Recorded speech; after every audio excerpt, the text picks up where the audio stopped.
I mean, or it could technically start right now. If you guys are funneling in, please, if you want to leave your thoughts about the current situation we're in, let me know. We got all kinds of things happening.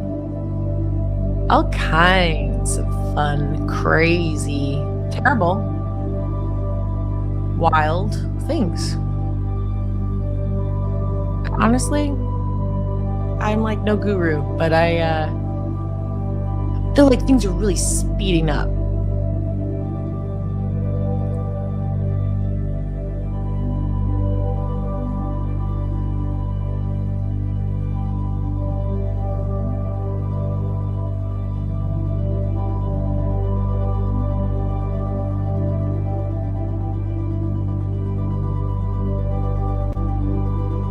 Hi, everybody over on YouTube.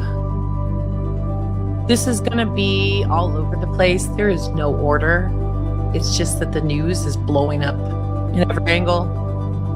I was supposed to do this live stream a few days ago, and I'll tell you, we got more. Yeah, so crazy Mexico situation there, cartel taking over areas, just lighting things on fire. We got a UFO alien situation, D-class. That should be really exciting. We're going to dive into some stuff actually concerning that too, and time travel. That should be fun. The USA won. We got that going on today as well. We'll cover that, right? I mean, I'm telling you, the news cycle is insane. We had Prince Andrew arrested, right? Prince Andrew. What a shame. What a blasted shame. Tariffs. We got the tariffs going on. And maybe some sickness over in Greenland. Did I miss anything, guys? Let me know in chat. I probably missed something because probably something else is happening. Crazy. But I'm happy to be here with you guys.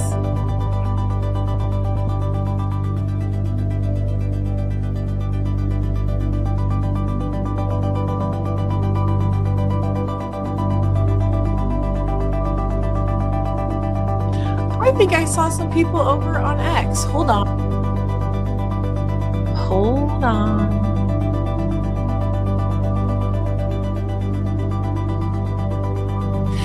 Yes, I see that there are people here. So good to see you guys on X. You can also leave chats in here. I'm going to pull this chat open so I have it.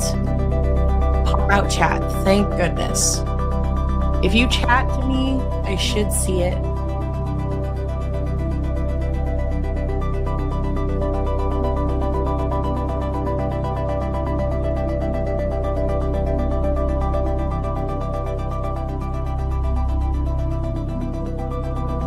Also, let me know if my mic's working. I see the dots, but give me a thumbs up if you are hearing me.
Yes, drop your hot takes in chat, guys.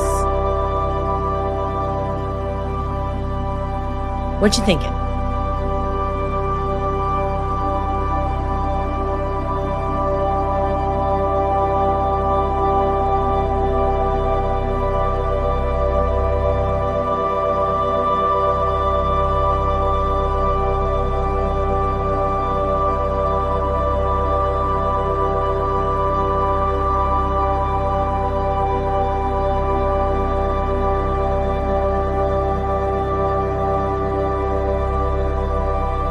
Yes, be sure to follow me on X. I post a lot of my stuff there, but I also try to post it here as well. I think I'm behind, though, on uploading stuff on Rumble. Again, I blame it on the news cycle.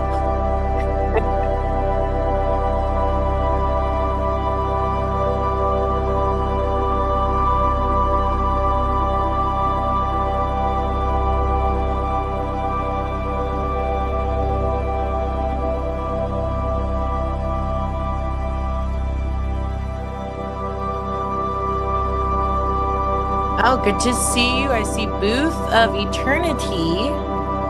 They say no mention from POTUS or Cabinet about the Mexico incident today? Question mark, question mark. No, he actually did address that. And we will play that. It was a call-in. We will play that.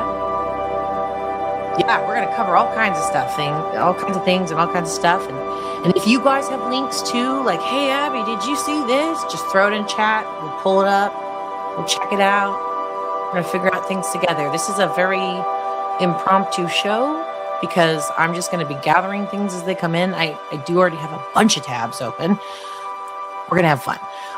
But if you have anything, throw it in here and I will open that up. But first, before we start, I do want to play a video that is by iDrop Media. And I think it is extremely relevant for what we are dealing with right now. So bear with me. You guys will enjoy this, and I will see you on the other side.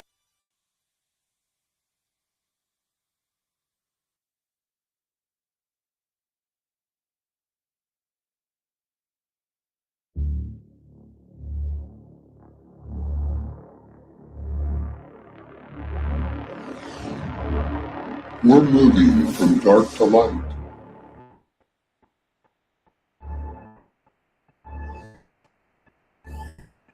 This is the Great Awakening. People of the world have woken up, and the light has shined on the darkness, and the darkness cannot hide from it. All the darkness can do is panic. All of the systems the darkness had in place to control us are going to crumble. The fear, the corruption, the greed, the wars and rumors of wars, the hate, the technology, media propaganda, the child trafficking, and the slave economy. All of these control systems will crumble down.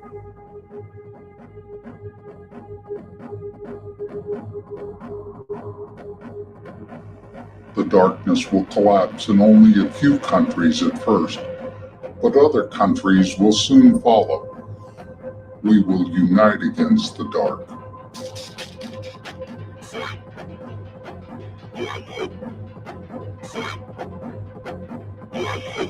How will it be walking into the light after thousands of years of darkness?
It's game over for the darkness.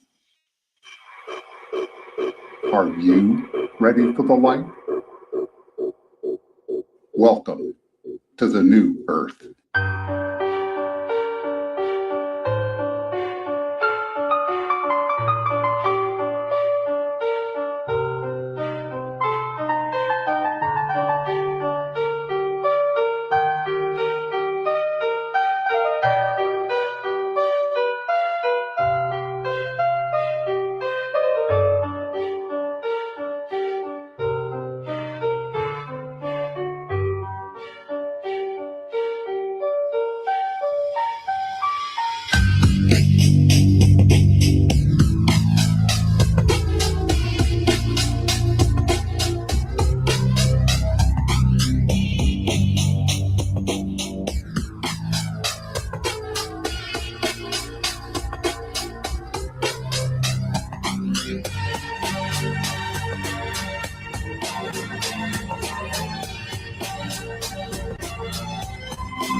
Where we go one, we go all.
Okay.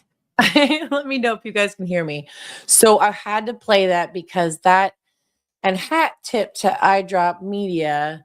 Amazing. And wouldn't you know that this video has been made for years? For years, he's had this made. How is it that everything you just saw there is currently happening? That is because there was a plan. There was a plan. There was a plan. All right. So first, before we get into anything, well, actually, I'm going to get straight into it. I should say that, but I want to start out with something that I think might be cool to think about. Okay.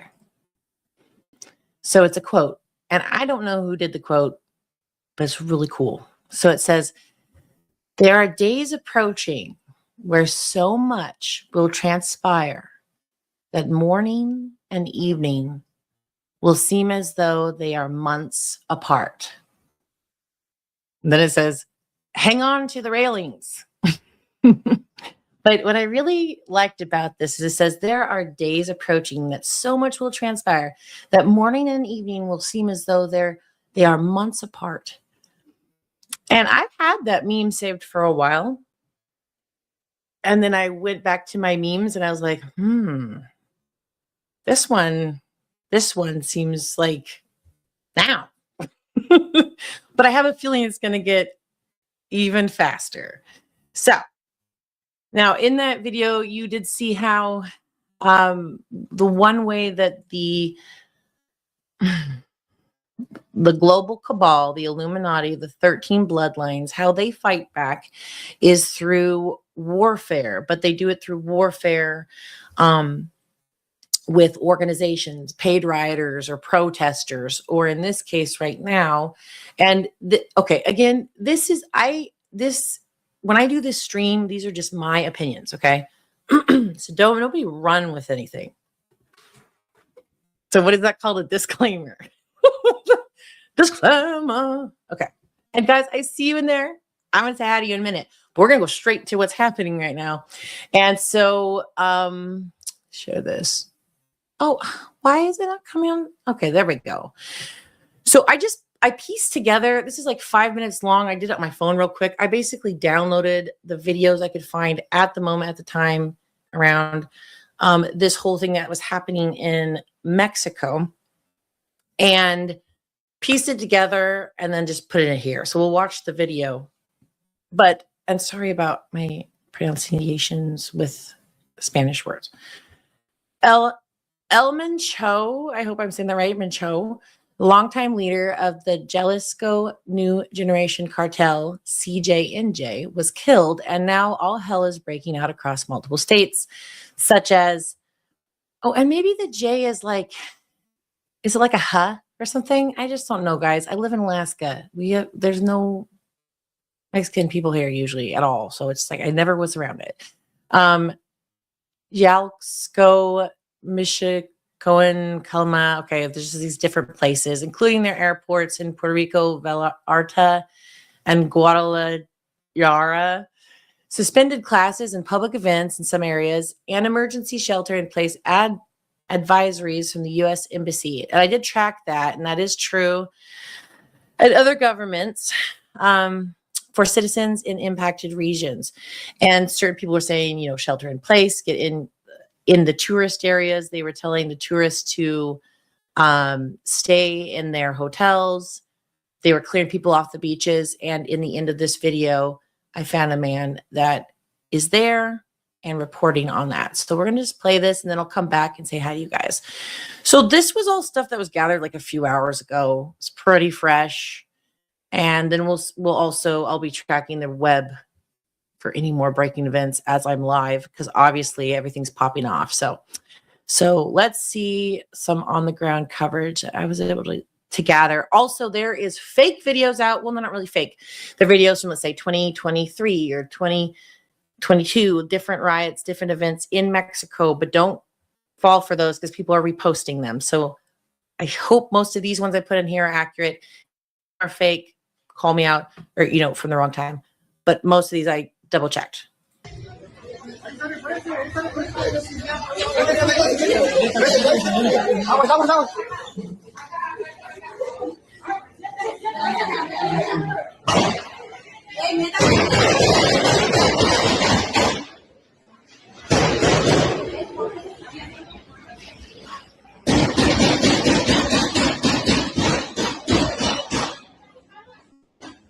Métanse, porte.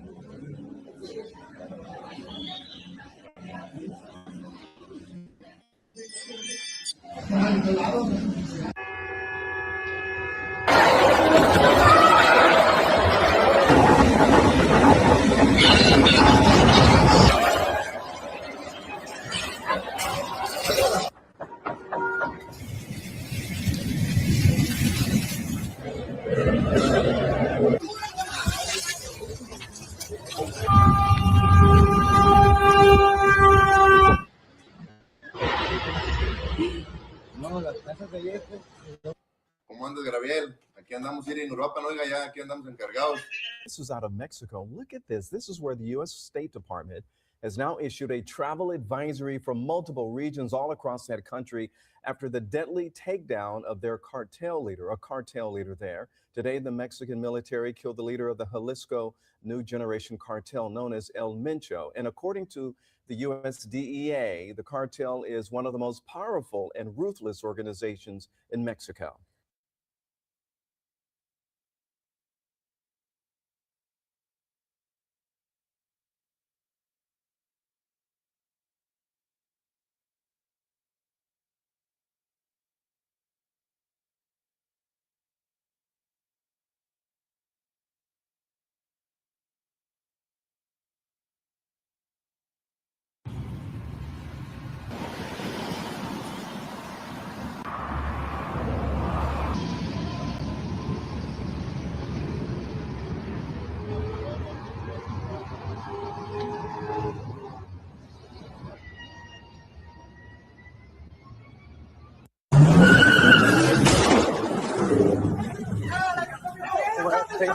No te muevas. ¡Bájate, entrégate! ¡Manos arriba! ¡No te muevas! La verga, puras 4 letras, hijos de puta madre, a la verga. Prendidos a la verga, putos, mira.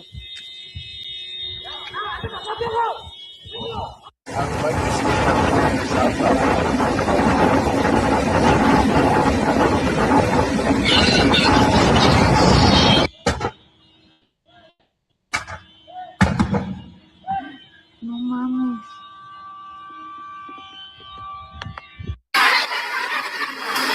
¡Vámonos! ¡Vámonos! Válgame. ¡Salte, salte!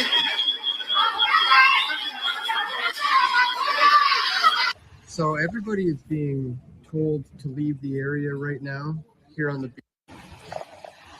So everybody is being told to leave the area right now here on the beach. The tiki bar is being cleared out. All of these things are being cleared out. It's being roped off right now. They're asking that everybody vacate the area and leave immediately. You can see the smoke. I don't know if you can, the smoke in the sky.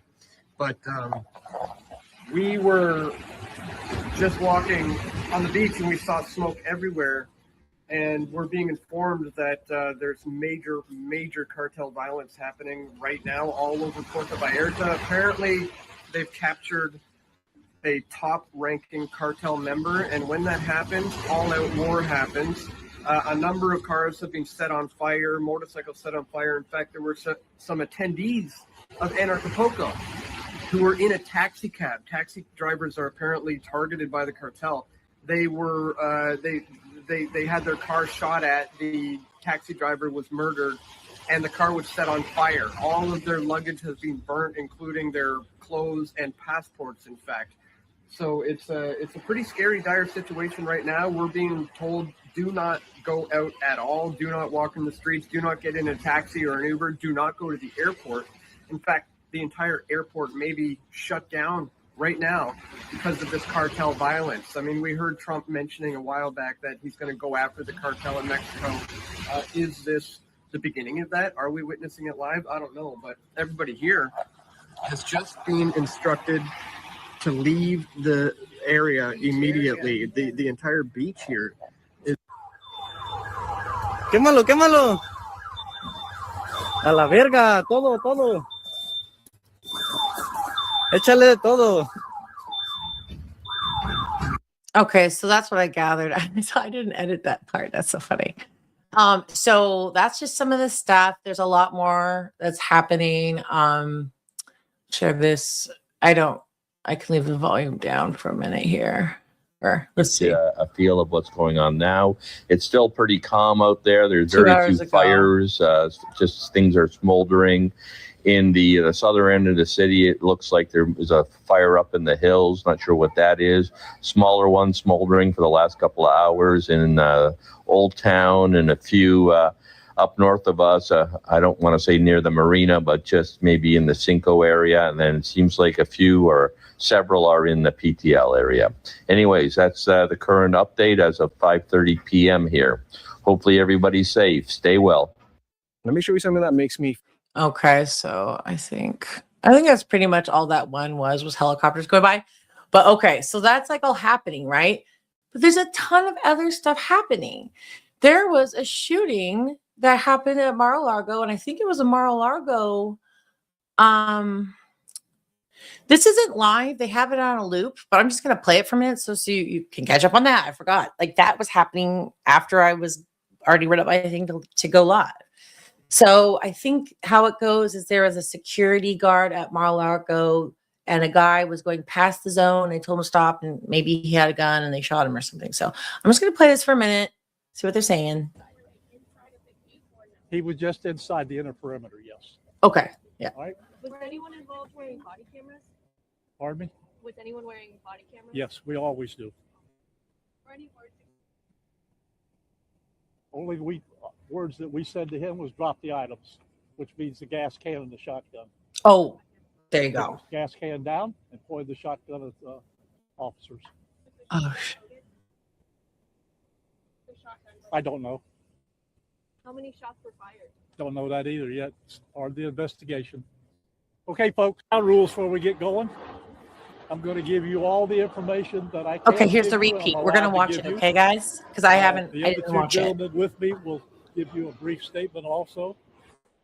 After that, we'll ask for a couple questions. We're not going to take a lot, but I want to warn you right now. Make them relevant to exactly what I'm talking about. All right? No what ifs. What about this? Don't get off base because we're not going to answer that. Don't get your panties in the bundle. What we know and what we can. All right? So keep that in mind. So you good to go? All right.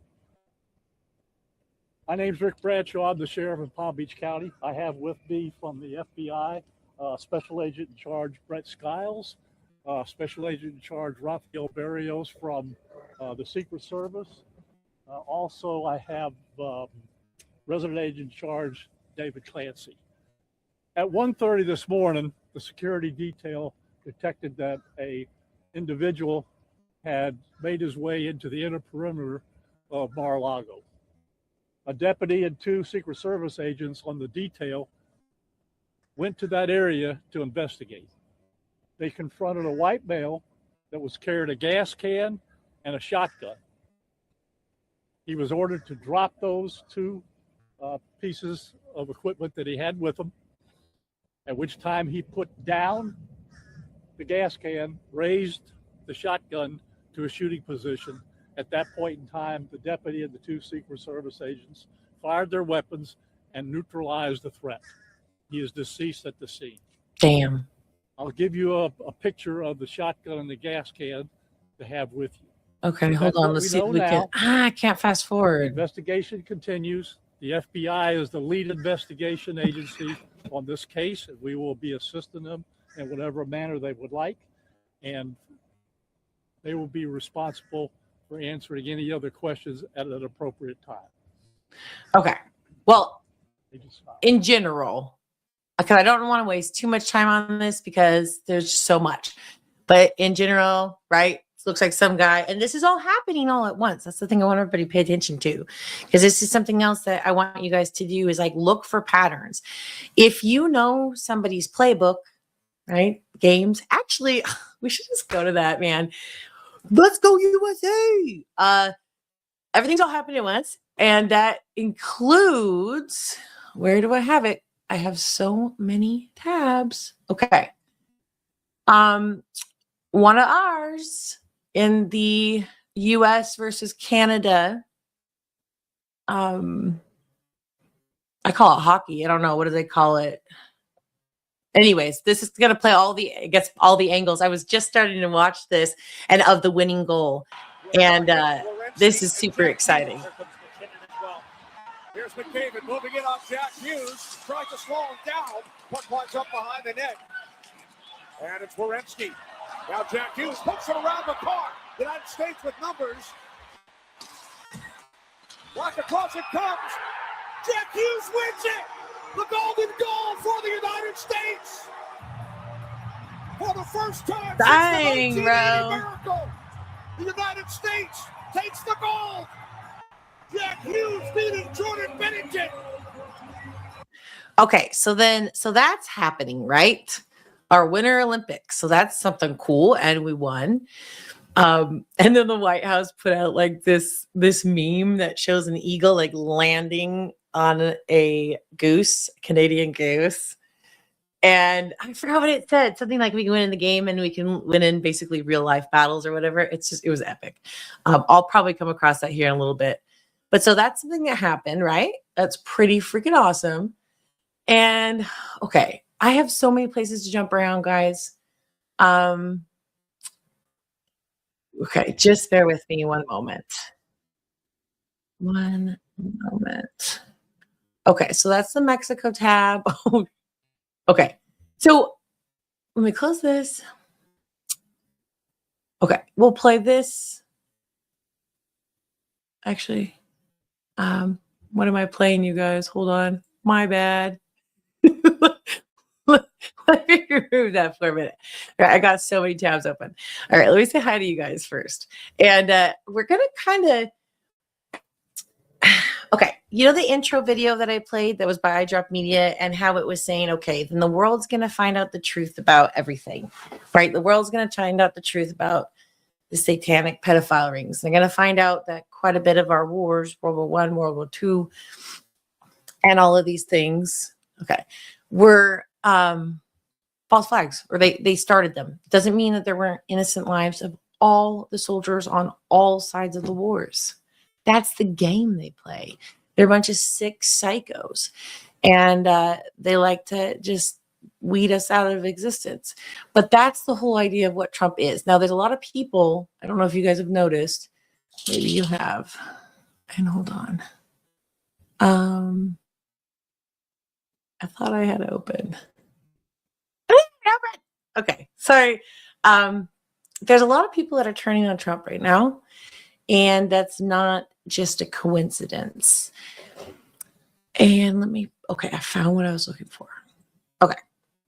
So a lot of people turn on Trump, and people that, let's say, that were embedded in the movement, or let's say, so they were MAGA, or at least like, let's save America. And now there's this shift that, like he's one of them. But look, I'm all for evidence. I'm all for truth. So if that can be proven, if this could be shown, hey, I'm not going to refute evidence. However, I'm not going to go with a narrative that I believe based on patterns and knowing their playbook, that this is an operation put out by the intelligence communities and communities plural. And I will even say possibly beyond the US. And so people need to be aware that there is talking points and things being thrown out there. So what you need to do, sorry, I don't want to get preachy. I love you. What you need to do is think for yourself. There's a lot of talking and a lot of narrative. So that's one of the big things. And I'll go to a meme I made in a minute, but first I want to say hi to all of you guys in here. So we got Pixie. Oh, good to see you, Pixie Cox. I think you've come in here many times now. Let's see. Good to see you, Tasharo. Good to see you. Let's get over here. Okay. We have Jay Born 75 in the house. What's up? Hello. Ginger Bunch Anon. I like it. Just another psyop. Yes. Now, it doesn't mean there isn't real activities going on, right? In the spy war, we'll call it, around the globe.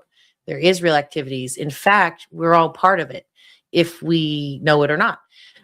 But we can be helping one side or helping the other. And that's the whole point, is if you can corral the minds of people, you can make them be your drones for you.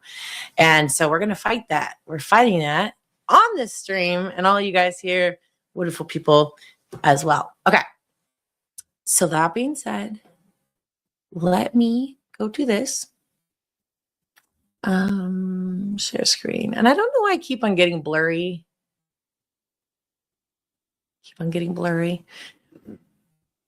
Okay. So this is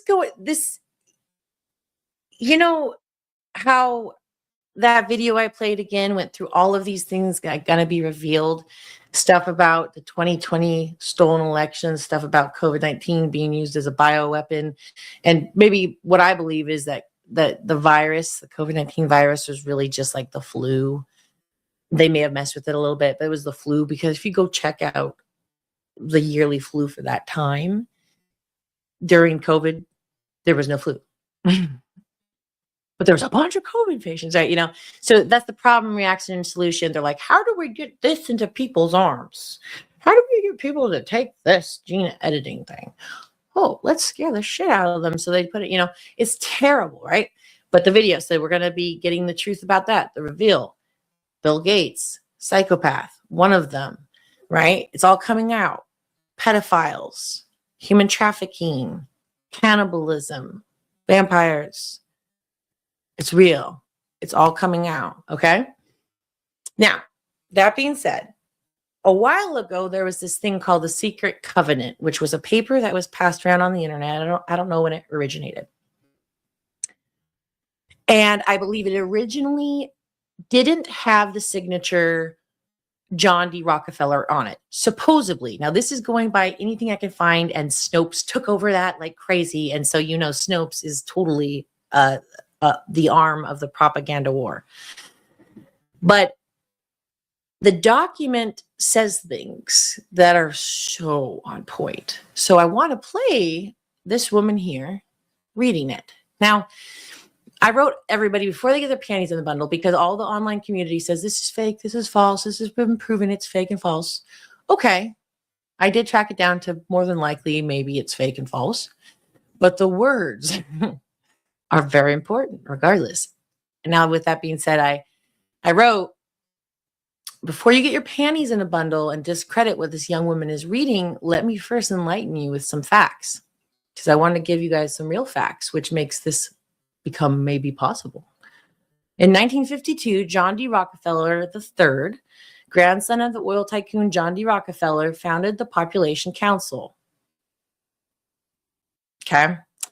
And yes, that is to control the population, just like the Georgia Guidestone says. Okay. So founded the Population Council, an independent nonprofit organization motivated by concerns over rapid global population growth. Those pesky humans, they just can't stop growing, straining our wonderful resources, right? You can see it right here, especially in developing nations. The council focused on research into family planning, reproductive health, and demographic studies. It promoted contraceptives, educational programs, and technical assistance worldwide, addressing what Rockefeller saw as a pressing humanitarian challenge. So that's real. That's real, that John D. Rockefeller III was like, bro, we need to make a council to help us figure out how to keep the human population under control. This is also real. Transforming modern medicine. This is going to enlighten. If you guys don't know this, I kind of became enlightened with this just the other day. I remember like reading it, but it just didn't hit me. So it says the Rockefeller Foundation played a pivotal role in reshaping the 20th century medicine. Early in the century, it supported the influential Flexner Report. And basically this is a report that they put out, and then it was just like, well, if you're going to all be this we need to organize all the hospitals in all the country to be this way, right? It sounds all nice and everything, but it translated to homeopathic gone, home doctor gone. Anybody that had a different opinion about the science or anything about the medical field and what medicines people should be taking, gone. Okay. This opened the path for Big Pharma right here. Rockefeller Foundation. Again. Okay. The Flexner Report 1910, which evaluated medical schools and advocated for rigorous science-based standards. Don't let that fool you. Don't let their big, pretty words fool you. What that meant was, we have control of the hospitals forever. We have control of the centrifuges. We have control of the blood tests. We have control of the MRIs. We have control of the poisons we're going to give you after the cancers that we gave you through the food that we gave you. Sorry. It's real, though. This led to major reforms. Funding flowed to institutions emphasizing biomedical research, unethical human testing, more than likely, right? Public health campaigns and standardized training, helping eliminate subpar proprietary schools and establishing a foundation of modern American medical education. You can thank the Rockefeller Foundation for that. And last but not least, David Rockefeller, another grandson of the main oil tycoon up here, John D. Rockefeller. Okay. The other son, how coincidental. I think there was like 5, and Brad did a thing in his documentary where he covers all of them, and they literally spread across and took over, which is what we're seeing today. But it's not just them. There's a lot of other people, but this is just one of the families of the Illuminati. Okay, so David Rockefeller, another grandson, co-funded the Trilateral Commission in 1973 and held long-term involvement with the Council on Foreign Relations, the CFR. In his 2002 memoirs, he addressed long-standing criticisms head-on, writing. Now, he actually said this. Okay, David Rockefeller actually said this. Some even believe we are part of a secret cabal working against the best interests of the United States, characterizing my family and me as internationalists and of conspiring with others around the world to build a more integrated global political and economic structure. One world, if you will. If that's the charge, I stand guilty and I'm proud of it. End quote. All right. So then I say, now listen. Yo, y'all aren't ready. Please listen to this entire thing.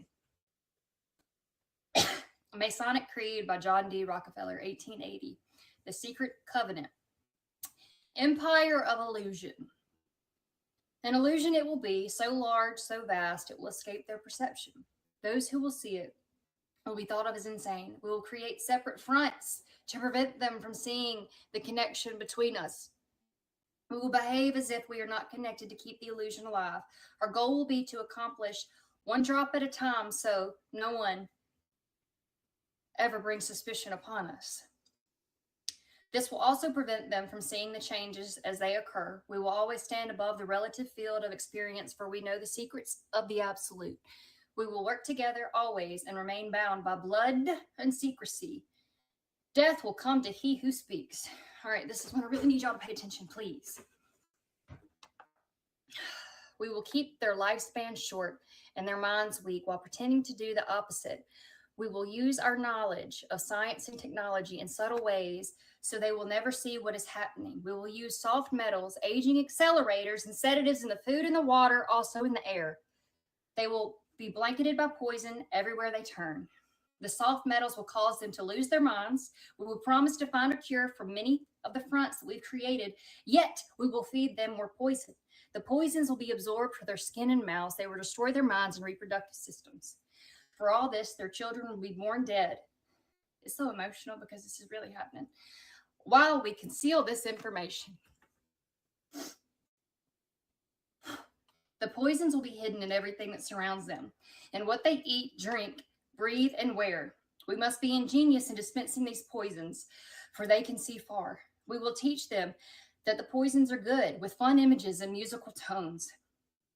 Those they look up to will help. We will enlist them to push our poisons. They will see our products being used in film and will grow accustomed to them and will never know their true effect. When they give birth, we will inject poisons into the blood of their children and convince them it is for their health.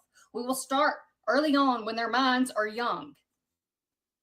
We will target their children with what children love most, sweet things. When their teeth decay, we will fill them with metals that will kill their mind and steal their future. When their ability to learn has been affected, we will create medication that will make them sicker and cause other diseases, for which will create yet more medicine. We will render them docile and weak before us by our power. They will grow depressed, slow, and obese. And when they come to us for help, we'll give them more poison. That's just a bit of it. That's just a bit of it. I'm shaking. This is literally what's going on. Poor girl. So that's like a rude awakening right there.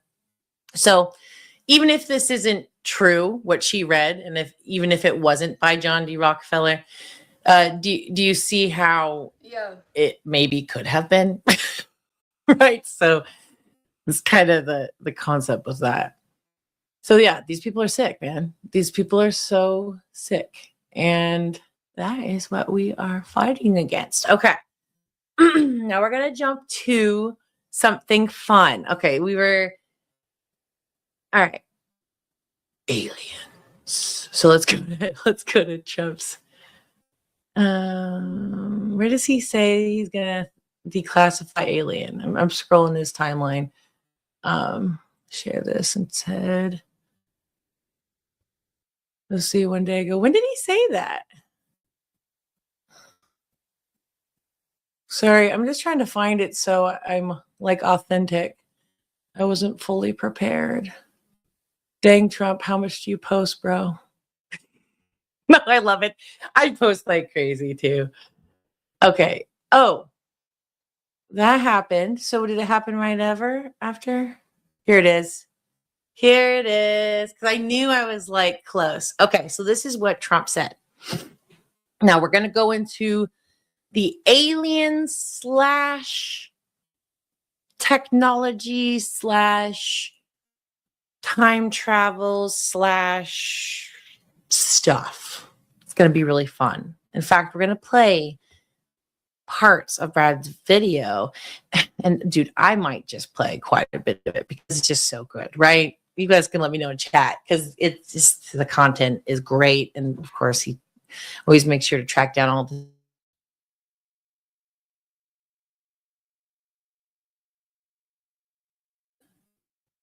days are just all so messed up, right? They're all so close and together. So 2 days ago, yeah. Wow. So based on tremendous interest shown, I will be directing the Secretary of War and other relevant departments and agencies to begin the process of identifying and releasing government files related to alien and extraterrestrial life, unidentified aerial phenomena, UAP, and unidentified flying objects, UFOs, and any and all other information connected to these highly complex but extremely interesting and important matters. God bless America. So there is a lot here. And I've been always in the camp that there are aliens. I just kind of have been. But now that there's going to be a D class, it's kind of like, okay, so how far does that go? Because I've done some research. I've done some really wild research. And I don't know how far this can of worms is going to be worming. You know what I mean? Is there going to be a lot of worms coming out? I don't know. Let me know, guys, what you think. So in the truther community, there are many camps, and there are camps that say that aliens are demons. There's camps that say aliens are real. There's the general idea that I think we all could agree that the alien situation can be used as a false flag to bring on a new world order, a scare tactic. All of these ideas. However, in the Q post, there is a book that's highlighted that's called Behold the Pale Horse. And it talks about the alien problem in quite detail, I would say. And the man that wrote it, William Cooper, he worked for, I believe it was the Navy, and he was responsible for disseminating intel, very classified intel. He had Q clearance, so that's the highest clearance. And he had the task of taking this information and disseminating it and presenting it to high-ranking generals. So that's his experience with what he writes in the book. So first we're going to play, and I'll tell you, man, I don't read books, but I do audio. I do audiobooks because that's who I can listen to them. So I'll tell you, I've listened to Behold the Pale Horse probably like 3 or 4 times. So what I did is, okay, this is 43 minutes. I know we're not going to play the whole thing, but I think the first part talks about the whole thing with the Roswell crash and Eisenhower meeting the aliens. And so we're going to play that for a little bit. And then we're going to pull back and we're going to attach that to Project Looking Glass and Stargates and all kinds of fun things and time travel. So it'll be a treat. I'm telling you, all this is actually kind of a treat if you could just open up your mind and like try to make it come together. Okay. So without further ado, this is chapter, I think it says here. Let's make it bigger. There's a chapter. I know I thought it did. Oh, it's right there. The Abby. This is chapter 49 and on. And I think that's because the first part of this book, he talks all about, the New World Order and the global elites and Illuminati. Then he talks about the alien situation. So let's hear what he has to say. All right, let me. A paradigm shift and starseed are the only legitimate long-term answers. This is why we have all been so wrong for so long. It never was what we thought it was. Nothing is or ever will be until we learn to live in reality instead of fantasyland. A paradigm shift in the evolutionary consciousness of man must take place. Right or wrong, the world is covered with agents of the Illuminati who are attempting to cause that evolutionary jump. We have not been taken into their confidence. It is true that without the population or the bomb problem, the elect would use some other excuse to bring about the New World Order. They have plans to bring about things like earthquakes, war, the Messiah, an extraterrestrial landing, and economic collapse. They might bring about all of these things just to make damn sure that it does work. They will do whatever is necessary to succeed. The Illuminati has all the bases covered, and you are going to have to be on your toes to make it through the coming years. We must learn to accept individual responsibility for the world's problems or be willing to live by the terms of those who do. We must learn to love one another, share, deplore violence, and work with nature, not against it. We must do all of this while colonizing the universe. We must be prepared in the process to peacefully meet and deal with an extraterrestrial intelligence. I believe they exist. Can you imagine what will happen if Los Angeles is hit with a 9.0 quake? New York City is destroyed by a terrorist-planted atomic bomb. World War III breaks out in the Middle East. The banks and the stock markets collapse. Extraterrestrials land on the White House lawn. Food disappears from the markets. Some people disappear. The Messiah presents himself to the world, and all in a very short period of time. Can you imagine? The world power structure can and will, if necessary, make some or all of those things happen to bring about the New World Order. Patriots must not be at home on any national holiday during the day or night ever again until the danger is past. Disregard this warning and you will find yourself in a concentration camp. In the camp, you will be treated for a mental illness called nationalism, common to patriots. This illness is not in the interest of the New World Order. Those who cannot be cured will be exterminated. When asked what was in store for the world in the coming years, Henry Kissinger said this: "Everything is going to be different. Many will suffer. A new world order will emerge. It will be a much better world for those who survive. In the long run, life will be better. The world we have wanted will be reality." Most of this knowledge comes directly from or is a result of my own research into the top secret MAGIC, spelled M-A-J-I-C, material which I saw and read between the years 1970 and 1973 as a member of the intelligence briefing team of the Commander-in-Chief of the Pacific Fleet. Since some of this... Okay, so this is the part he's going to talk about the alien situation. So I guess it started out with a little bit extra, which was still good. Okay, so it's going to go into that. And like I said, I don't know how much I'm going to do, but I'll know when to stop it. We'll put it that way. I don't want to have too much time on this, but I want to hit a part because it's going to match with what we're going to go into after. Information was derived from sources that I cannot divulge for obvious reasons and from published sources which I cannot vouch for. This must be termed a hypothesis.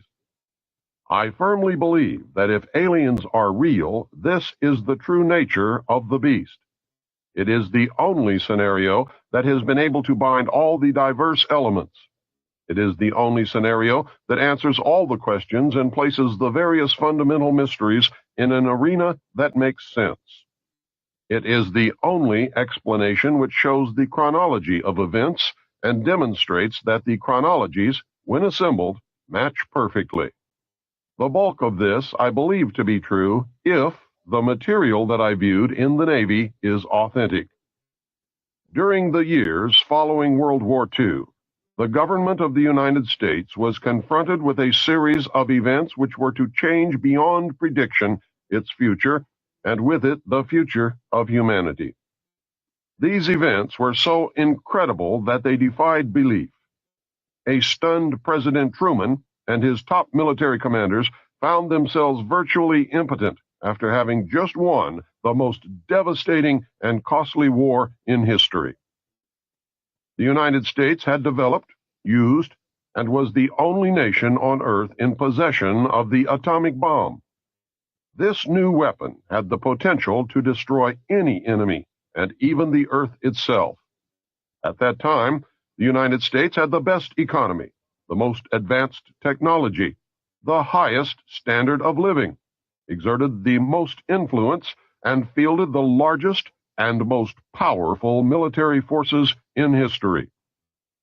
We can only imagine the confusion and concern when the informed elite of the United States government discovered that an alien spacecraft piloted by insect-like beings from a totally incomprehensible culture had crashed in the desert of New Mexico.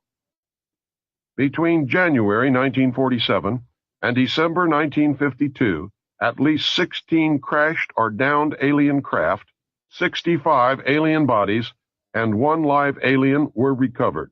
An additional alien craft had exploded, and nothing was recovered from that incident. Of these events, 13 occurred within the borders of the United States, not including the craft which disintegrated in the air. Of these 13, 1 was in Arizona, 11 were in New Mexico, and 1 was in Nevada. 3 occurred in foreign countries. Of those, 1 was in Norway, and the last 2 were in Mexico. Sightings of UFOs were so numerous that serious investigation and debunking of each report became impossible, utilizing the existing intelligence assets. An alien craft was found on February the 13th, 1948, on a mesa near Aztec, New Mexico.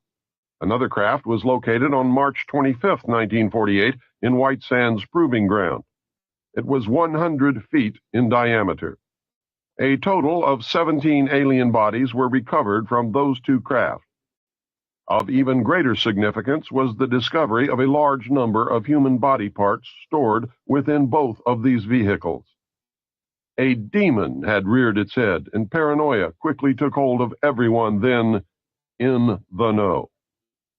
The secret lid immediately became a top secret lid and was screwed down tight. The security blanket was even tighter than that imposed upon the Manhattan Project. In the coming years, these events were to become the most closely guarded secrets in the history of the world.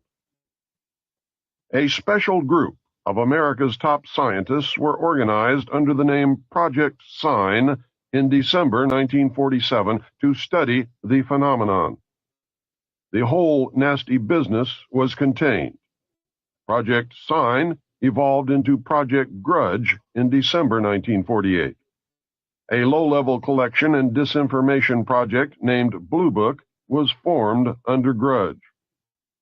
16 volumes were to come out of Grudge.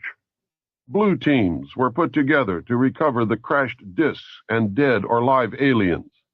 The blue teams were later to evolve into alpha teams under Project Pounce. During these early years, the United States Air Force and the Central Intelligence Agency exercised complete control over the alien secret. In fact, the CIA was formed by presidential executive order first as the Central Intelligence Group for the express purpose of dealing with the alien presence.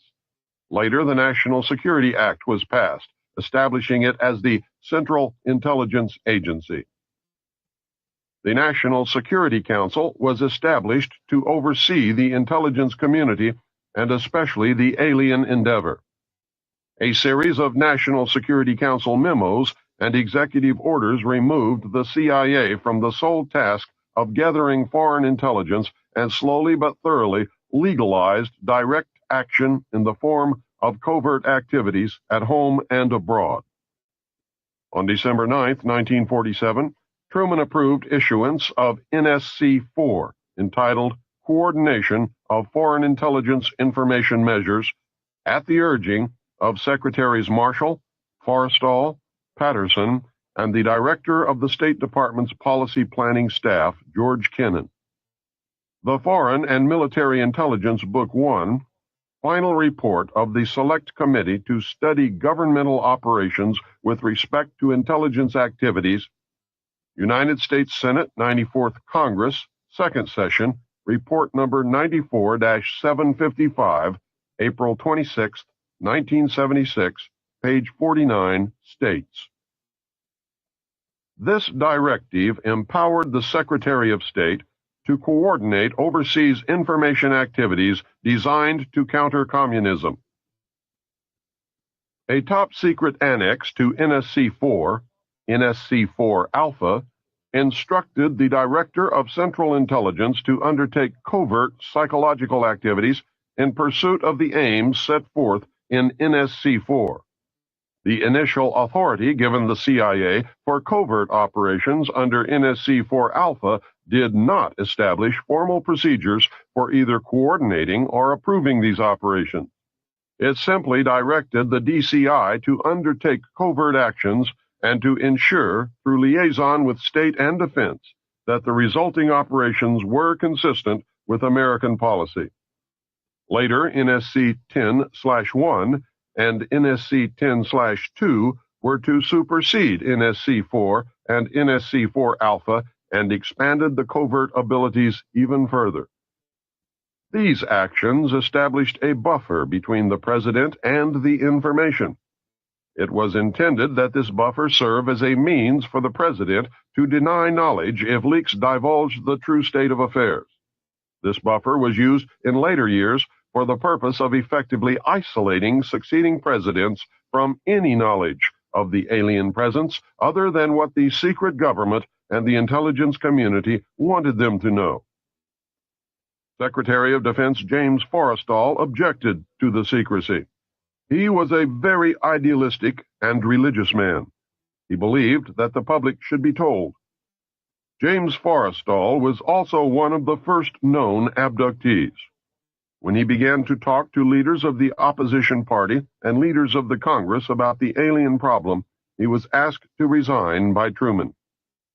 He expressed his fears to many people. Rightfully, he believed that he was being watched. This was interpreted by those who were ignorant of the facts as paranoia.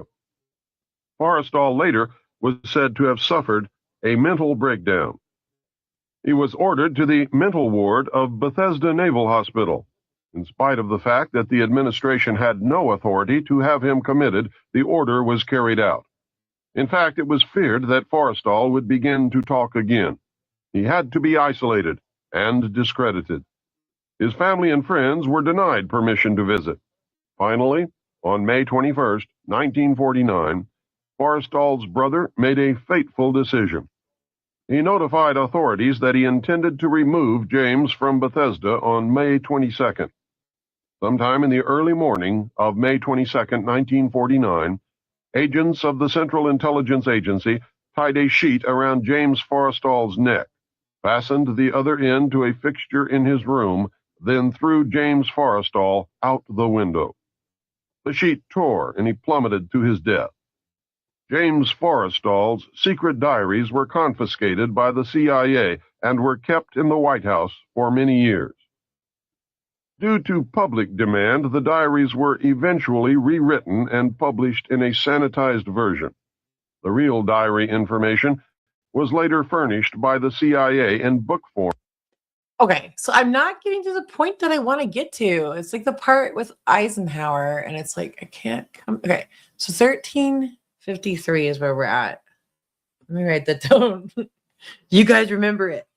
Okay, 1353. That way we can come back. But it was like, did I start from the beginning? I thought I did. By Dr. Vannevar Bush. The information derived to determine the cause of EB early in 1952. So he's talking about EB. He's talking about the one that they got. Learn to live in reality. Okay, I don't know. It's somewhere in here. He talks about, I will just summarize it because you can go watch it. It's 40 minutes long. There's so many things. Okay, so basically what happens, and sorry guys, I don't have the dates. He does. You can get it from the video. Eisenhower met with these extraterrestrials at this Air Force base. Supposedly, this happened because we did nuclear bombs and they visited us. The whole thing with the Roswell thing and the stuff in New Mexico, as far as I can tell, is true. There is some kind of cover up and there was some kind of craft, and that goes into reverse engineering, all these things. However, he talks about this whole thing with this whole thing with Truman, President Truman, and he's there at the base. And in that book, then he talks about how they wanted to know how the public would react to the fact that there's different beings. And they invited a guy who was a friend of the Pope. He knows the name, again, to come over. And he was one of the 5 people that they had see the aliens. And then in the book is this guy's letter after he's seen the alien.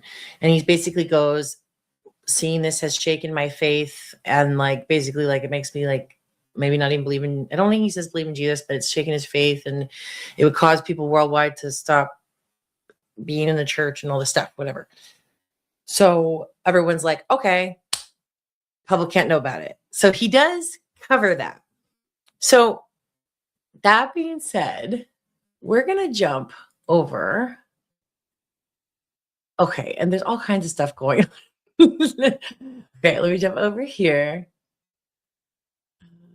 Share this tab. Okay. Guys, you were so awesome. Does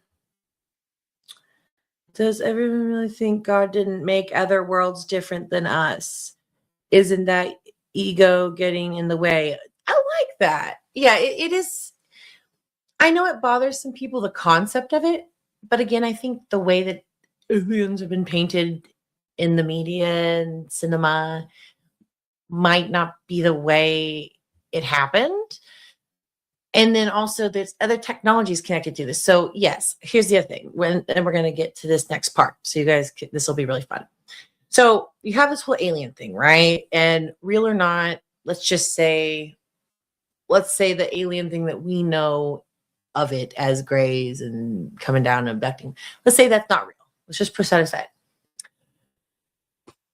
Is it possible that maybe there was some technology, ancient technology, that was made maybe by aliens, maybe not, I don't know, but ancient nonetheless, but really cool technology, maybe that was hidden from us, you know, that would fall into these types of things as well, especially if we're talking about like anti-gravity, especially if we're talking about time travel and stargates. So if you guys have looked into the CIA's files, a lot of their declassified files, and a lot of them are like declassified fairly recently. Like they haven't been around for a long time. And some of them do talk about crafts and ships. Some of them talk about reverse engineered tech. Heck, some of the CIA files talk about like astral projection to Mars. I mean, like some of this stuff is just crazy. So now we don't know if the real is not real, you know, like I don't have evidence, but this stuff is out there. But that being said, with what Trump said, I'll pull it up over time because we got way off. So he wants to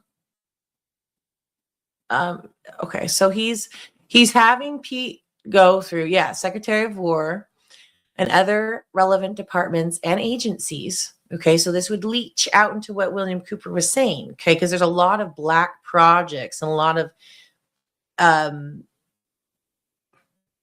very secret operations that the top secret people don't even know of, right? That's how crazy it is. That's how compartmentalized it is. So he's kind of addressing that here. Because he's saying, based on tremendous interest, I will be directing the Secretary of War and other relevant departments and agencies, so other relevant ones, to begin the process of identifying and releasing government files related to alien and extraterrestrial life. So we're going there. But it also goes to, you know, unidentified aerial phenomena, UAPs, and unidentified flying objects. So this goes into vehicles, and that would mean technology, right? Technology that we don't know about, which we might start knowing about pretty soon. So what happens, why we're going to watch some of this, is this morning, like I was looking at all this stuff, right? And I'm like, wow, that's kind of like some stuff that Brad had in his Project Looking Glass, specifically what William Cooper, and I didn't find it, so apologies, but William Cooper addresses the whole situation with Eisenhower. The man in this that he covers is talking about Project Looking Glass and Stargates, also references that same meeting, and I just thought that was interesting. So we're going to play this because it talks about some technology that, who knows, it might actually be real and just have been kept from us. And so if that's the case, man, like I'm ready for this. So let's check this out. So this is a pretty cool. Okay, let's go right where it starts. The looking glass shows probabilities, or has shown probabilities. The cube would react with the people present. So there was an alteration, if you will, over what you were seeing from it. They are decommissioned. They are separated into their three components. There's a projection component, a ring component, and also a barrel component to the both the Stargate devices as well as the looking glass device. The Stargates also have field posts, and again, I'm not a physicist, so I wouldn't be the appropriate one to make comment as to how they work. But there were field posts that were positioned around the actual gates, and they have been stored, I guess. I'm not certain what happened to the field components, but of the three components, they've actually been decommissioned, and liaisons to the European Union, the United Nations, and NATO are actually in possession of them, and there is no one group which has the other one of the other two components. It draws off from a natural ERB, an Einstein-Rosen bridge. Okay. It accesses it and somehow works, from what I understand, not in parallel, but almost like piggybacks on the energy of the natural Stargate. They were usually worked in tandem. It required a second looking glass to be turned on at the same time to get acoustics or sound, if you will, from whatever the people were watching, but to go to piggyback in tandem with the visual response of the equipment. That it required two to be turned on to hear anything. The original device was the Stargate device. That was then increased in power, if you will, with the use of these field posts to stabilize the doorway, if you will, to step through into another location, Right. which in essence, because distance and time are relative, the same thing, step two into another time. The looking glass device was a back-engineered Stargate. Okay. So it was actually back-engineered from the original cylinder seal data, which allowed us to produce the Stargate access devices, if you will, what we call the Stargates. It's a back-engineered device, the looking glass is. So the looking glass is a secondary device, and it was coming into its fore in the 60s and 70s. That's when they started actually being showing a lot of interest in actually building the equipment to be able to see over the curvature of time space, so that they could see into the future and somewhat into the past, but basically the future. The looking glass shows probabilities, or has shown probabilities. The cube would react with the people present. So there was an alteration, if you will, over what you were seeing from it. It would actually spin out as a yellow disc out of the top of it, where the word yellow book originally came from. Yeah. And depending upon what predisposition, it's kind of like little Yoda telling young Luke, you bring in there what you have with you, whatever is in there is what you bring. You could then change the perspective, the tilt, if you will, the orientation or angle of the information being presented back to you. So unless you are well prepared to deal with such a thing, human interaction and human emotions bring instability of the provenance of the information. The situations involving the treaties, their outcomes, the actual potential for both timeline number 1 and timeline number 2 outcomes. In the case that we're in right now, we seem to be in a variant of timeline 1, and that's good. For everything that I've seen and have read and reported to me concerning timeline number 1, it's not happening exactly the way that they figured that it would. But then again, it couldn't, because we've made changes along the way, which diverted us away from timeline number 2. And in so doing, our future, again, I regard our future as something which is pretty much a blank slate. We're writing it for ourselves. And so we are now seeing something coming to pass, which is slightly different than the prognostication, than the probabilities that we were seeing. It has been used since actually the 50s by the potentates, by the leaders of the various countries, to skew the history Wow, that's amazing. of the human race. All right. And the common folk, the average people, all of us, have a right to a future which is our own, and not being skewed and designated and promulgated and promoted and provoked by blue bloods who feel that they are above everyone else. The cube was actually, the information about the cube, its existence, was known as of 1946. It was further discussed in 1947 after a certain crash in Midwestern, lower southwestern state, New Mexico, and following which, during the first brokering for treaties by the Orions with Eisenhower, the cube was handed to Eisenhower. It was in fact expected to go to the United Nations authorities, and it was in fact spirited away by the United States military. And a looking glass is not the same as a Stargate. No, a looking glass is a back engineered form from the original cylinder seal descriptions on how to build the units that they made Stargate. So in essence, you could take a looking glass unit and make a couple changes to the equipment, lift it up on an angle, put field posts around it, and open up a hole to step through. Sure. Okay, but the looking glass can show you the future. So are we saying Future that probabilities, not the future. This is Dan Burrish. Now, what we just watched is from a 2-hour interview that he did with Project Camelot back in 2007 about the looking glass technology. Now, with accounts like this, I always try to remind myself of one thing. All major advances in technology at one time seemed like laughable fantasy. The thought of electricity and a light pole lighting up instantly would have seemed like heretical magic not even 200 years ago. The idea of traveling through the sky at 10 times the speed of a horse, or in the case of the Concorde, 25 times, would have probably got you locked up in the Middle Ages and so on.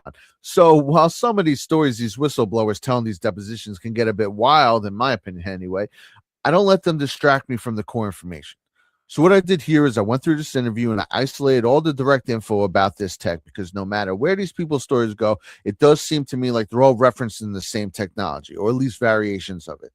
Now I'll play the rest of this, then I'll show you another account of what I believe to be the same technology, finishing with my own breakdown on whether or not I even believe time travel is feasible, and then my overall thoughts.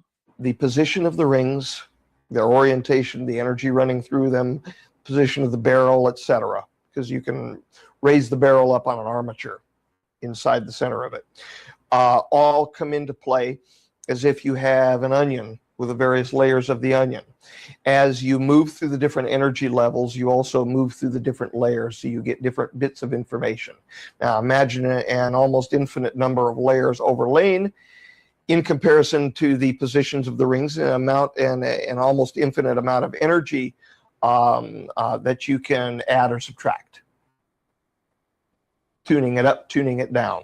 Well, it sounds Instead of going up by 1 hertz or by 2 hertz, maybe by a thousandth of a hertz, up and down. The technology is not being used at all right now. Okay, but the reason it's not used now is because of where we're going into the galactic, the plane of the... As of about 2017, I would expect probably that all of these little pieces of equipment will probably all get reassembled, turned back on. Oh, sure.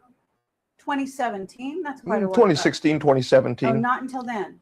Probably not. The so-called cycle of catastrophe, or season of catastrophe of Falconelli, the time period from, right around 1992 to right around 2012, right around that area.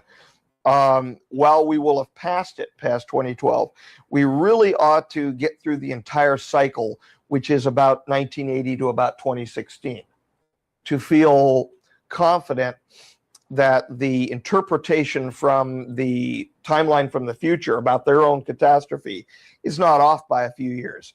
We're talking about 45,000 years or 52,000 years respectively. We have difficulty understanding what happened 2,000 years ago. And we're talking about 50,000 years here. So it's very wise for them to wait. The looking glasses are now decommissioned, but also the Stargate technology. Yeah, they're decommissioned, and the Stargates and the looking glasses, I'm sure they're all in their little mothballed containers and all of that. And they have been separated. The 3 components of each have been separated and moved to different power structures, diplomatic and military authorities in the world. And we're talking about the EU specifically, the UN and NATO. Those are in specific control of one of the 3 components each. Okay, so basically what I gathered from this is that there's a floor in one of the facilities in Area 51 called Alice's Floor, and that it has a stuffed white rabbit permanently mounted above the entrance to the Project Looking Glass room. On the floor in Area 51 exists a jump room, which utilizes an Einstein-Rosen bridge, a Stargate, and a looking glass device. He also spoke of a yellow cube, which was given to us by the Orions, which seems to work also like the looking glass, and that it shows future probable timelines. This floor is the second level of Building 4, or Level 4-2, which I find particularly interesting because famously in the 1979 novel Hitchhiker's Guide to the Galaxy, at the end, spoiler alert, the answer to life, universe, and everything around this stated to be 42. Obviously, it's a joke, nonsensical, simplistic answer to the most complex question in the history of time. But yet, here's supposedly a floor in Area 51 that has figured out how to allow people to traverse time as they would the other three dimensions. And the floor is 42. So maybe a little Easter egg there by Mr. Douglas Adams, depending on how in the know he was. But from what I could tell from listening to many testimonies from different people is that the descriptions of the devices and how they work all seem to be pretty steady. So it does in fact seem like they exist. Now, Dan states that the main three components of these were all split up to keep whoever would seek to use them in check. But what if those weren't the only devices? Now, what if someone else had cracked the code? He claims that the looking glass was reverse engineered from the Sumerian cylinder seals and that they were first introduced to this tech after recovering it from a downed UFO in the 40s. That might not be the entire story. In 2004, Washington lawyer Andrew Basiago had come out and claimed that from 68 to 72, he was involved in a DARPA-run project that was using tech which they had developed from going over Nikola Tesla's schematics after he had died. Now, he stated that this tech was being used to move between different periods of time and that from the ages 7 to 12, he was part of an operation named Project Pegasus. Now, this is especially interesting to me because it was Donald Trump's uncle, John Trump, who was brought in to go over Tesla's work after he had passed in 43. And Trump's uncle John was an American electrical engineer, an inventor, a physicist, and a professor at MIT. So this is one of the rare people who actually knew what he was looking at when going over these notes. Now, it's also worth noting that John Trump and Julian Assange look nearly identical. Make what you want of that. But back to Basiago. Here's what he has to say. The use of that device. Okay, so before we continue, while this was playing, I did look behind the scenes. I found it. I found what I was looking for. I realized, and don't worry, it's really short, the part I want to share with you. I realized I didn't start from the beginning, so I was starting from later. But the whole thing's great, as you guys probably already know. But this is the specific part about the Eisenhower meeting with the aliens. The most advanced technology, the highest standard of living, exerted the most influence, and fielded the largest and most powerful military forces in history. We can only imagine the confusion and concern when the informed elite of the United States government discovered that an alien spacecraft piloted by insect-like beings from a totally incomprehensible culture had crashed in the desert of New Mexico. Between January 1947 and December 1952, at least 16 crashed or downed alien craft, 65 alien bodies, and 1 live alien were recovered. An additional alien craft had exploded, and nothing was recovered from that incident. Of these events, 13 occurred within the borders of the United States, not including the craft which disintegrated in the air. Of these 13, 1 was in Arizona, 11 were in New Mexico, and 1 was in Nevada. 3 occurred in foreign countries. Of those, 1 was in Norway, and the last 2 were in Mexico. Sightings of UFOs were so numerous that serious investigation and debunking of each report became impossible, utilizing the existing intelligence assets. An alien craft was found on February the 13th, 1948, on a mesa near Aztec, New Mexico. Another craft was located on March 25th, 1948, in White Sands Proving Ground. It was 100 feet in diameter. A total of 17 alien bodies were recovered from those 2 craft. Of even greater significance was the discovery of a large number of human body parts stored within both of these. Okay, it's like I'm listening to the same thing again. I thought I had the part. Anyways, I don't have the part. Dang it. So I'm going to pull it back up. But that part is there. I was like, I could have sworn I found it. Oh, well. All right, we'll go back to this. Okay, so I just wanted it to pair well, but it didn't pair well. I want to go back to this for a minute. And this goes into the Stargate stuff. Okay, let's pull this up. what he was looking at when going over these notes. Now, it's also worth noting that John Trump and Julian Assange look nearly identical. Make what you want of that. But back to Bashago. Here's what he has to say. The use of that device as a teleportation device was accidentally discovered when they constructed a model of one of the drawings that was in Nikola Tesla's papers upon his death in 1943. And it just said Tesla energetic array or energetic array in his original documents. And they didn't know at first that it was a teleportation device, a teleporter. They set it up there in that room in Curtis Wright. And what I was told is that a technician walked through the energy field to retrieve a screwdriver on a workbench in the lab. And he suddenly disappeared, so that his supervisor thought he had been disintegrated by this Tesla device. 6 weeks or 6 months later, he shows up at the door of the facility, of that very lab, and his supervisor collapses, literally collapses, believing that he's come back from the dead, or grateful that he didn't die in the development of this Tesla device, the construction of this Tesla device. And then he told the tale of how he fell through a tunnel, apparently in the time-space continuum, and popped out in Africa, where he was virtually deified by the local tribe that he had teleported to, until they explained that, no, I'm just an ordinary human being. He tried to communicate to them that in a way in which they would take him to the national government, he would be able to get home. And he did. It was either 6 weeks or 6 months. I think it was 6 weeks. But that's, in fact, the story we were told in our training. So they realized that this Tesla device in Tesla's original papers that had actually been seized by the War Department, kept in the National Archives under the Alien Property Act in 1944, and then forwarded to Los Alamos when the Manhattan Project physicists began gathering there to build the atomic bomb. They thought, well, let's send Tesla's paperwork to the physicists in the world who can make the most sense of them. So ultimately they were sent to Los Alamos when the Los Alamos Scientific Laboratory was being started to build the atomic bomb. And that's where they remain to this day. Project Pegasus, quote unquote, owed its greatest debt of gratitude to Nikola Tesla. We did use some reverse engineering from downed extraterrestrial craft. We were given some technology by the ET groups that we were in liaison with during these years. But there's no question that time travel is the accomplishment of our species in this planetary context. It wasn't all reverse engineering.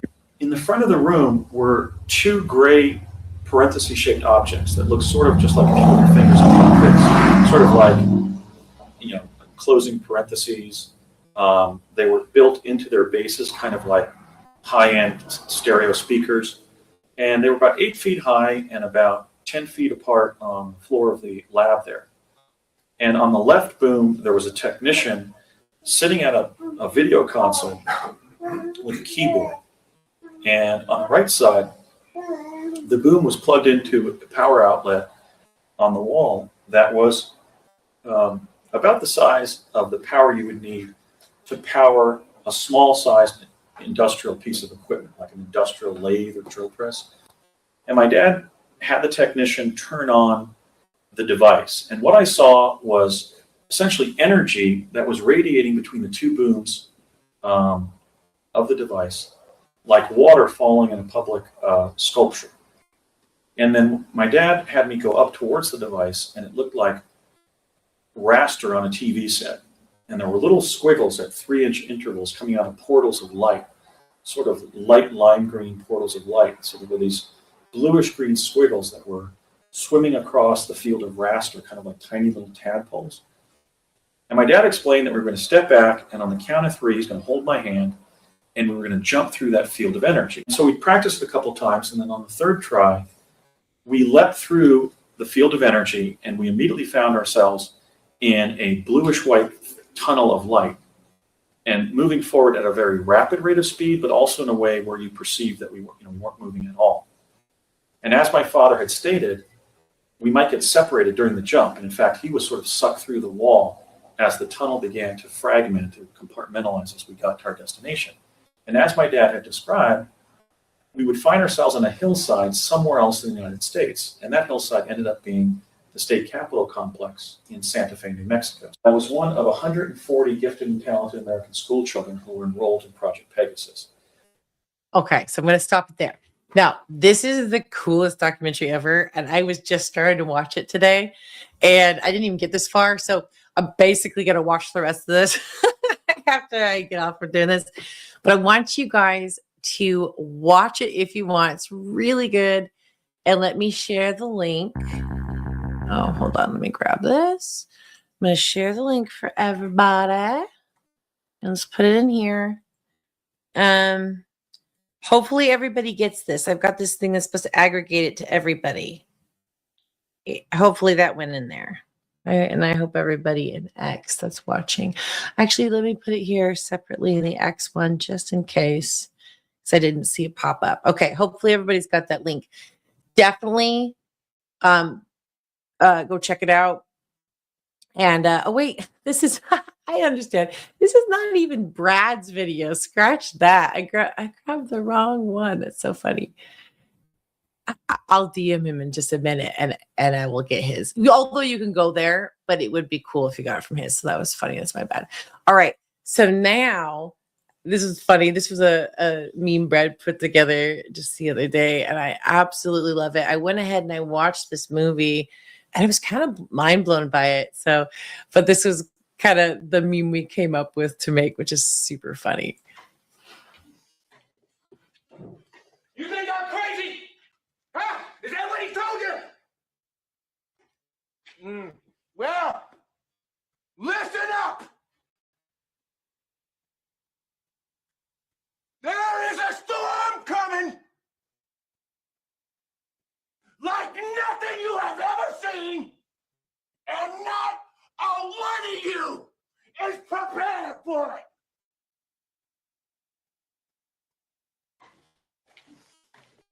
it. You think I'm crazy? No, hold on. Huh? Is that what he told you? Not one of you is prepared for it. I thought that was pretty good. All right. I'm trying to find that specific link here. Hold on, guys. Holy cow, so many people have taken that video and re-uploaded that.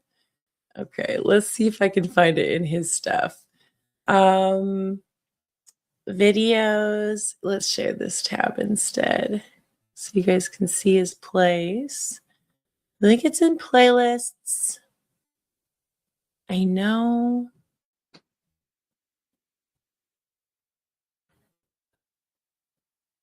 I know it's in here somewhere.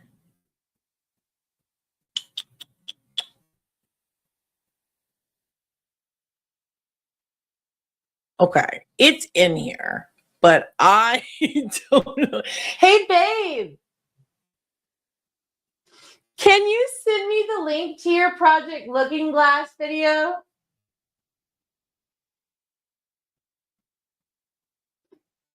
Okay, so let me move this down.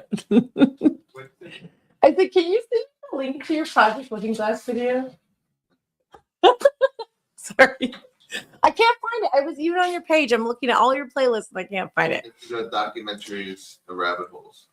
Okay, so I'm here. Okay, breakdowns, documentaries, and rabbit holes. Okay, sweet guys. I think I found it now. Oh my goodness, here we go. Thank you, baby, so very much. Okay, here it is. Now I'm gonna grab the link, guys, and that would make sense why it wasn't the same when I was rewatching it. Okay, we're gonna put it in here. And hopefully everybody get it. I'm going to put it here in the X as well. Thank you, Ben. That's how unprepared I was, guys. Because I was watching it on my phone.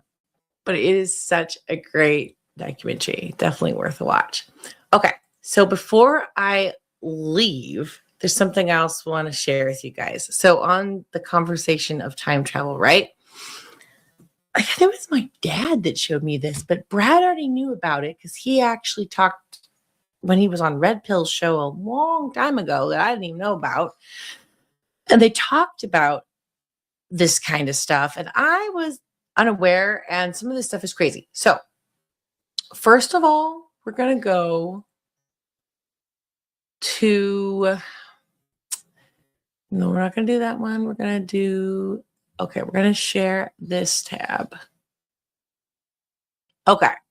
So we're going to talk real quick. First, let me show you some crazy pictures. Okay. This picture, guess when this was drawn? Guess what date this was drawn?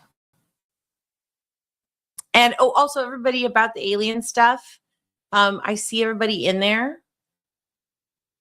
There, there are good ones. If I have to talk, I'll talk about that in a minute. Everybody's held accountable to the same laws, the same rules, right? It makes sense. Even alien life forms, it doesn't matter. We are still born in this reality, this, you could call it a timeline. And it doesn't matter if you're an alien or, everybody's held accountable for right and wrong. The same principles apply in the universe. And God loves all of us. And, the weird ones getting the peoples, that's terrible. And that's sick and wrong. And those people, aliens, if they're real, those should be stopped. However, there is also evidence that there are ones that are not so bad, that actually are helpful and have helped us, or we've helped them, or I don't know. There's just a lot of things out there. But the cool thing is Trump's going to hopefully declass all those things. So just hold on tight, guys. Hold on tight. And again, this is just an Abby stream. This is not like, this is all fact. This is just stuff I've compiled. This is some stuff I've found. Okay, so back to this. Sorry about the loop. I just saw some people out there, and I love you all. Love you all. Okay, so take a guess when this was drawn, if you can. I'm going to leave it here for a minute because I see some of you a little active in chat. If you don't mind, just take a guess when you think this like Trump train thing here was drawn.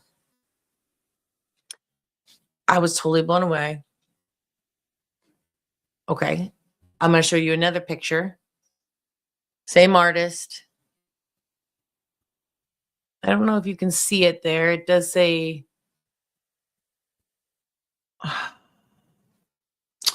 it says Arrow Trump. Arrow Trump? I think is what it says. This is another one.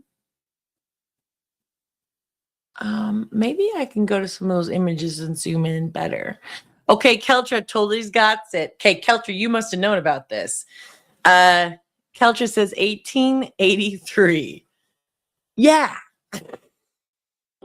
You're right. And I found out about this just the other day. Freddie, stop. Don't do the rug. Come here. Come here. You're a wildlife. Okay. Let's see if I can zoom this in. Doing this on the fly. So sorry, guys. Oh, whoops. Make it a little bit bigger. It was a little. There we go.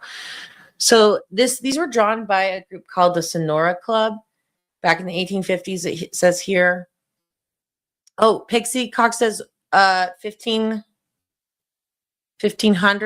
It apparently it was the 1850s. It says here, but we'd have to look specifically, right? But still, a long time ago. Okay, the Sonora Aero Club was a purported secret 1850s California Gold Rush era society of aeronauts. Okay. Documented exclusively in the notebooks of Charles Delachaux. It allegedly invented NB gas, an anti-gravity fuel used to fly arrows, early airships. Despite 2,500 plus detailed drawings, no independent evidence confirms the club existed. Okay, so let's look at some pictures. Right? I was like blown away when I saw this. And they say Trump.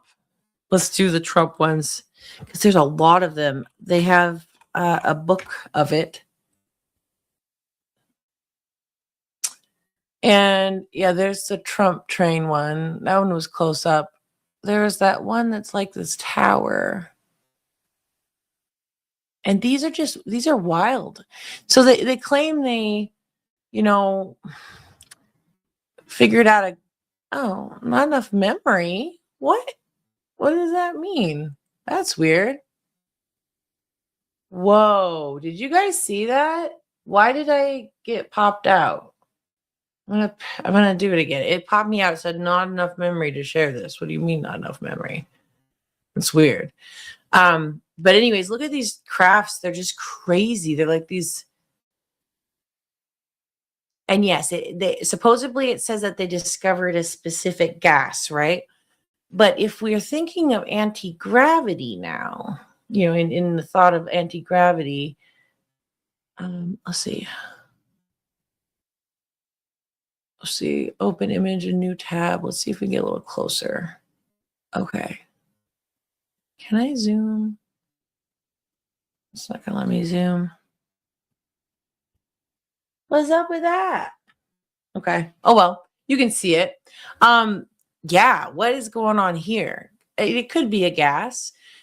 Could be, I don't know, something to do with, I don't know. They said an anti-gravity thing, and that instantly made me think of Tesla and things like that. Okay, so you have those things, right? Really odd that they have things that say Trump and Trump here, like it's like a big thing. And this is the thing. You think about Trump. Now I'm going to go into the weird land for a minute, so if you guys don't mind, but let's just theorize time travel is real, and somebody eventually figured it out. Even if it's way on in the future, they would have figured it out eventually, so then they would be able to time travel, right? So Trump is very a glamorous kind of person. He wants to make something big, like a big celebration, big things. Of course, there would be something that says Trump on it, like a big giant banner, right? I mean, like again, I don't know. Now this, like I said, crazy theory land, but let's just say, because it is a little, it is a little interesting, right? So what made it even crazier was just pairing that now with, actually, let's close this out. This guy, his name is Ingersoll Lockwood, and is from 1900, and he wrote multiple books. And he wrote, where's the adventure? Hold on. Adventures. Okay, this is the other part that I want to add to it. Okay. So I'll just say, tell me about.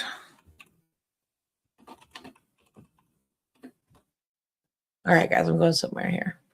Okay, so this guy, he wrote multiple books. The ones I first found out were these ones, and they were called Travels and Adventure of Little Baron Trump. Now, he wrote these in 1989. Okay, so we're going down like the conspiracy theory, right, of time travel. Travels and Adventures of Little Baron Trump and His Wonderful Dog, Bulger, by Ingersoll Lockwood, it was written in 1889, follows a wealthy, aristocratic German boy who lives in Castle Trump. Guided by his mentor, Don, and accompanied by his hound, Bulger, the arrogant yet curious Baron travels through time and space, exploring underground worlds and encountering strange civilizations and navigating various escapades. That same man, him, Ingersoll Lockwood, also wrote a book called 1990 or The Last President. And the story of that book is an 1896 political satire by Ingersoll Lockwood that depicts a dystopian future where a populist outsider president is elected. And it says leading to social unrest. This obviously says it's a bad thing. But basically, the story is he's elected during these crazy civil unrest. And it's in New York City. I think they might say Trump Tower or something crazy like that plot. New president outsider takes office amidst widespread protests and chaos in New York City, with socialist and anarchist groups threatening the government. Okay. Now, I know it's all over the place. Sorry about that. But I hope you guys are kind of getting a little bit of a picture here. You know, again, this is just Abby's thoughts here. There's no sauce, but maybe there is. I don't know if this counts as sauce. It is a little like, what? You know, these things are a little like, right? You got that. Adventures of Baron Trump, Through Time and Space. Last President. Fighting looks like maybe a cabal. I don't know. It's just like I'm like seeing this and I'm like, what is happening here? So that was kind of fun. And then yeah, just like showing how some of these things connect. Okay, so guys, everybody in chat, you should really listen to the rest of that thing because it sucks. Because I wanted to show you the part when he's talking about so I'll tell you, Eisenhower basically meets with these aliens. But they're not like the bug ones, okay? They are, I think, humanoid. And like I said, this is the same ones that the priest guy saw. And he said, that shook my faith in God. Now, these things shouldn't shake our faith in God. Okay, obviously God's real. Something created everything, including aliens if they're real. But these ones were considered to be nice. And in the book, it says that they showed up because there was this nuclear explosion because we were testing, the atomic bombs at the time or something like that. And they visited us. The guy in Brad's documentary says that when Eisenhower met with them, they gave that cube. And it was supposed to be for the whole world, the United Nations. But it says that the U.S. military is like, screw that, we're taking it our own. And that's what happened. So, but that being said, the idea is that there are others. Like, I don't have sauce, okay? This is just from these books and these things are connected. Like, Behold the Pale Horse, I'm just throwing that one out there because it's the best one I found that connects this all together, with the global powers and the Illuminati and the secret societies and the human trafficking and America and the deep state and just everything, right? That book kind of connects it all with the alien situation. And the thing is,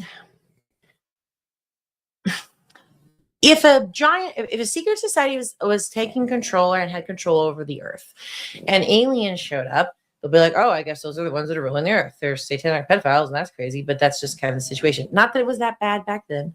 Who knows? It could have been. Probably was. So that's who they've been dealing with. And then it's been just agreed by those people that the common folk aren't supposed to know about this. And then it's like, okay, well, whatever. Right. And if the Illuminati is dealing with certain aliens, like let's say, and this is just theoretical, guys, more than likely, those would be the bad aliens. Right. And if there were good people and there maybe were good aliens that also dealt with evil forces on their planets and had to deal with the same type of situations, this is the reality we live is the reality we live. So again, this is just theories, just fun theories, but it's cool to think about. And it's something we should contemplate because Trump's about to declass some stuff. And I don't know how far it's going to go, but I would hope it would go to where I think it needs to go. And then that's the whole thing we're fighting for is the truth and freedom for everybody to know the truth. No more secrets. If there's bad things going on and the world is involved in it, we need to know about it. I don't care if it's going to collapse governments. The world needs to know. If people are trafficking babies, the world needs to know. You know what I mean? If aliens visited us in the 1940s and you had some Stargate devices back then, the world needs to know, especially if you're manipulating the future. You shouldn't be doing that. Nobody can sit. We didn't get to vote on that, right? So even though this stuff is surprising, it's something that we should be involved in. And so as it comes out, we need to, it's going to be wild maybe, but we need to, contemplate it and make our thoughts about it and don't do what people tell you. You make sure that your thoughts are your own because there's going to be narratives. You should feel this way. Just feel what you're going to feel. Take in the information the best you can, non-biased, obviously. And then, of course, like we said before, understand that certain powers that be in the world will maybe still or had wanted to use the alien situation as a false flag, right? To scare public consent of whatever it is they want. I feel Trump doing this is playing that card before them. So he's taking that power away. So they can't do, sorry, I'm declassifying it. You know what I mean? Like, no, that's just a theory, but I kind of vibe that way. So anyways, I don't know, guys. You let me know what you think. And also you can let me know in the comments, is time travel real? Are aliens real? Are they not? Is this all a whole giant psyop? Is there some truth to it? Is there all truth to it? Like, let's talk about it. And I got to fix my camera. I've been having so much troubles with it lately. Okay. But guys, I love you so much. And I will lead us out with, well, hold on. Maybe I'll lead us out with a little bit more of Brad's documentary just because it's so good. But and then it'll tempt you. And then it'll tempt you. And then I'll throw the link in there. Okay. And now I'm sharing the right one. So there you go. And let's pause this. Okay. Thank you guys. And I will see you next time. Hopefully I'll get the sound working. And yeah, leave a comment. This should be pretty cool. I don't know how long I'll have it go because I want you to go there, but it's pretty cool. The drill press. And my dad had the technician forward at a very rapid, up to Curtis Wright, and we jumped and met with Dr. Agnew at the labs. I said, oh, so that means I was the first American kid to teleport. He said, yes. So that was sort of the beginning of the involvement of kids in teleportation. That the very Manhattan Project physicists who gave us the atomic bomb, a weapon of mass destruction, I think a very negative thing for that reason, also gave us a very beneficial set of technologies, and those are teleportation, Tesla teleportation, and other time travel devices and methodologies. One of the major things they did with their intelligence findings from time travel is brief future presidents of their destinies, beginning roughly with Jimmy Carter. Project Pegasus was carried out under the aegis of DARPA, the Defense Advanced Research Projects Agency. When I was enrolled, it was ARPA. Project Pegasus, at the time that I joined it in 1969, was not primarily a time travel project. It was an intelligence program for the CIA. So by 1970, when the 8 methodologies that I'm going to describe today had been derived, Project Pegasus existed primarily to perform remote sensing in time of past and future events to aid the U.S. government in contingency planning for future events. In addition to time travel being captured by the military during World War II, it's true to say that it has also been captured by the Central Intelligence Agency, which I don't think has